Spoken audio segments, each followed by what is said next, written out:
bashkë me avokatin Eduard Mullaraj do të diskutojmë një temë mjaft sensitive, mjaft po themi që ka prekur shumë shqiptar. Bëhet fjalë për braktisjen e 3 fëmijëve që është bërë nga një nënë në Durrës, ku Vjera ka publikuar pamje nga po themi braktisja që i është bërë 3 fëmijëve. Për të folur për këtë çështje, e kam avokatin Eduard Mullaraj. Zoti Mullaraj, faleminderit shumë për intervistë. Faleminderit juve. Besoj se ju e keni po themi ndjekur si ngjarje. A mund na të shpjegoni pak dhe për shikuesit tanë se si ka ndodhur historia? Atëre, në qoftë se ta marrim nga fundi historinë, duket që nëna është fajtore. Nëse ta marrim nga fillimi historinë, do të shikojmë që nga ky konflikt i krijuar ndërmjet të dy bashkëshortëve, ose më mirë po themi nga martesa, fillimisht e ardhur nga këta dy bashkëshortë, kanë ardhur në jetë 3 fëmijë. Ardhja në jetë e këtyre 3 fëmijëve ka sjellë dhe konfliktet brenda familjes, nga të cilat babai pastaj ka zgjidhur martesën me bashkëshortët dhe është detyruar që të ikë në Itali, të emigrojë. Duke vajtur atje ka marrë dhe bashkëshortën për të bashkëjetuar atje dhe për të jetuar dhe me fëmijë.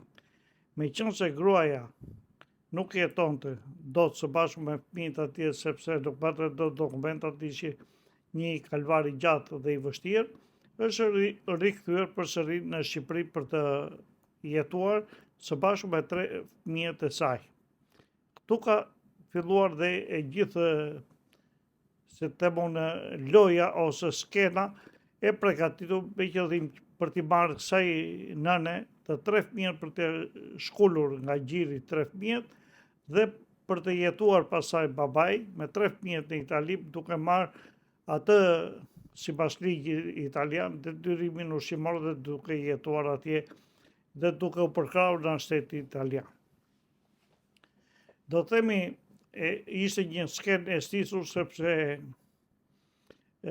ardhja e Vjerës në Shqipëri, lënia e nusës për gati një vit e ca që jetonte vetëm me 3 fëmijët, vërteton mjaft mirë të gjithë të skemë të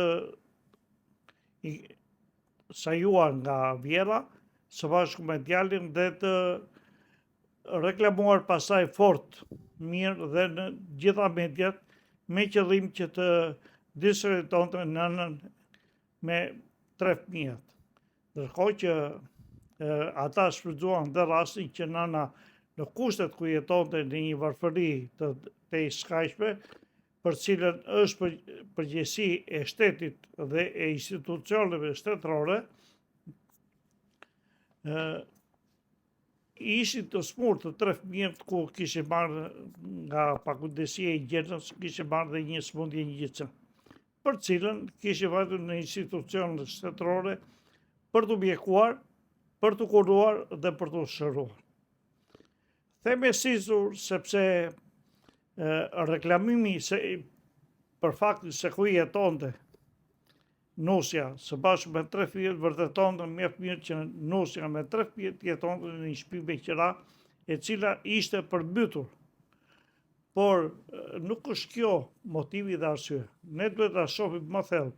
Ne duhet të shohim përgjegjësinë e shtetit, duhet të shohim përgjegjësinë e institucioneve për të arritur tek kjo nënë, e cila fatkeqe sot kryqëzohet nga Vjera së bashku me djalin për t'i marrë të 3 fëmijët.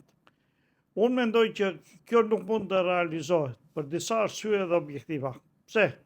E para do të thosha nuk mund të realizohet sepse nuk mund t'i marrësh nënës 3 fëmijët e mitur. E para. Ajo nënë është kujdesur për gati një vit për ta fëmijë.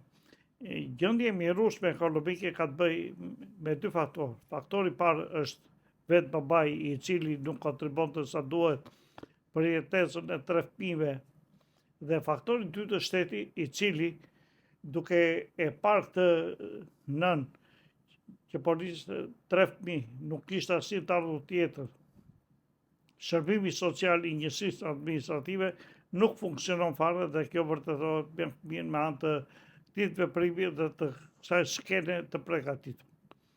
Këto dyja janë të mjaftueshme për të vërtetuar mirë të gjithë intrigën e ngritur nga familja për t'i marrë kësaj nënë të 3 fëmijët. Unë do të thosha për t'i marrë 3 fëmijët sepse çfarë do lloj vendimi që t'japi gjykata. Do të jetë mjaft komprometues, po do të jetë edhe mjaft i rënd për atë gjyqtar ose gjyqtare që mund t'japi për t'ia hequr këta 3 fëmijë nënës nga gjiri i saj. Sepse babai është vërtetuar mjaft mirë që nuk është në gjendje që të rrisi dhe të edukojë fëmijët, ashtu siç nuk është në gjendje dhe të kontribuojë për detyrimin ushqimor dhe mirëqenien e këtyre fëmijëve, sepse po të ishte një baba i përgjegjshëm dhe i kujdesshëm, ai do kishte sjellë detyrim ushqimor shumë të lartë për ta 3 fëmijë dhe do ishte kujdesur gjatë gjithë vitit për ta fëmijë. Jo do kishte shkelur dhe ligjin italian pasaj dhe të ishte brenda, të ishte arrestuar dhe të kishte kryer dhe ndalim. Pra në këto kushte, unë do thosha që kjo nën është e pafajshme. Kushtet dhe ligjet shqiptare e kanë detyruar këtë nën që të vuajë me këta 3 fëmijë. Pse? Sepse ligji shqiptar nuk i jep asnjë kontribut financiar, asnjë bonus, nuk i jep qoftë për qiran e qoftë për rritjen e këtyre fëmijëve për të edukuar këta fëmijë ashtu siç e kanë ligjet ndërkombëtare të Bashkimit Evropian, ku ai shtetas, pra dhëndri ose babai këtyre 3 fëmijëve, duke vajtur në Itali e mësoj mjaft mirë që nga shteti italian mund të merrte një sasi të konsiderueshme të ardhurash financiare dhe me ato të ardhur ai llogarisë që jetonte mjaft mirë atje duke i marrë këta 3 fëmijë. Atëherë, duke llogaritur këtë dhe duke parë dhe disbalancën ndërmjet ligjit shqiptar dhe ligjit italian, ai kërkoi të realizonte qëllimin e tij me qëllim që të jetonte në Itali, të shfrytëzonte shtetin e huaj dhe të merrte këta 3 fëmijë që nuk i dijej fati nesër që kishte mundësi t'i mirëbante, t'i edukonte, t'i çonte në shkollë, t'i bante nga ana higjiene dhe jo më tepër pastaj për strehimin e për të tjera. Pra këto ishin një sër kurthesh të përgatitur nga nëna së bashku me djalin. Zoti Mullaraj, besoni që vjerra ka qenë një faktor kyç që gjithë kjo situatë vinte këtu ku jemi? Sigurisht, unë do thosha që për vjerën duhet bërë një kallëzim penal nga ana e nusës, sepse vjera është strumbullar, do thosha unë, ose organizatoria e gjithë kësaj fame të keqe të hapur kësaj familje të mirë, do thosha, sepse nëse vjera do ishte në krahun e nusës, nuk do të ndote dhe nuk do reklamoj edhe se si jetonte kjo në shtëpi. Në atë shtëpi mund të hyte shërbimi social, i cili nuk hyri për gati një vit e ca, nuk hyri në ambientet ku jetonin ta 3 fëmijë. Ai e ka detyrim ligjor dhe kushtetues, shërbimi social i njësisë administrative, që të hyjë kujdeset për gjitha familjet që janë prishura, që janë të divorcuara, për nënat që jetojnë në kushte të vështira me fëmijët e tyre, që nuk kanë asnjë të ardhur ekonomike dhe financiare, dhe për këtë duhet të hyjë shërbimi social i njësisë administrative së bashku me shërbimi social Bashkisë Madhe, me qëllim që ta ndihmonte të nusët të re, të zonjë, të nënë të re, në vështirësitë që kishte, por u gjet rruga më e shkurtër për të krijuar një intrigë vjera me qëllim për marrjen e këtyre fëmijëve dhe me sa duket shteti kërkon të largojë sa më shumë me politikën e tij edhe këta fëmijë të mitur për të larguar nga vendi i tyre.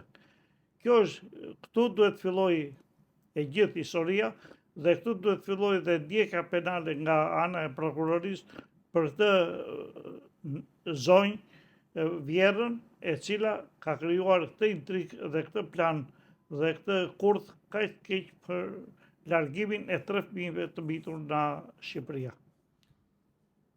Avokat, a ka raste të tjera të ngjashme si kjo ku në një raport, po themi, të komplikuar mes nusës dhe burrit ose ish burrit të vet, futet vjerra në mes, po themi, për të bërë marifete të ngjashme që më pas fëmijët t'i merren nënës dhe t'i kalojnë babait.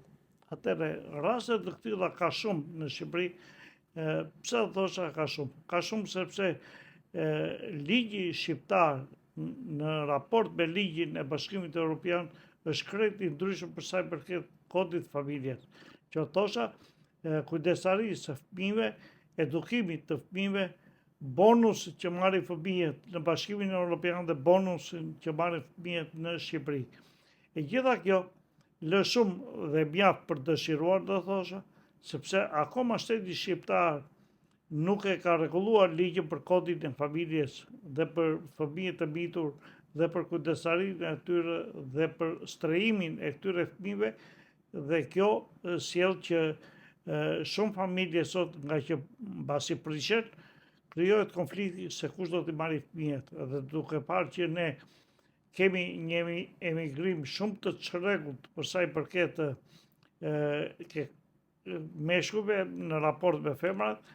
Këta meshkuj, duke parë që i nuk janë zotët për punuar, atëherë kërkojnë që të marrin këta fëmijë të mitur dhe t'i shfrytëzojnë në këto shtete për sa i përket marrjes së strehimit, jetesës së tyre dhe derisa stabilizohen.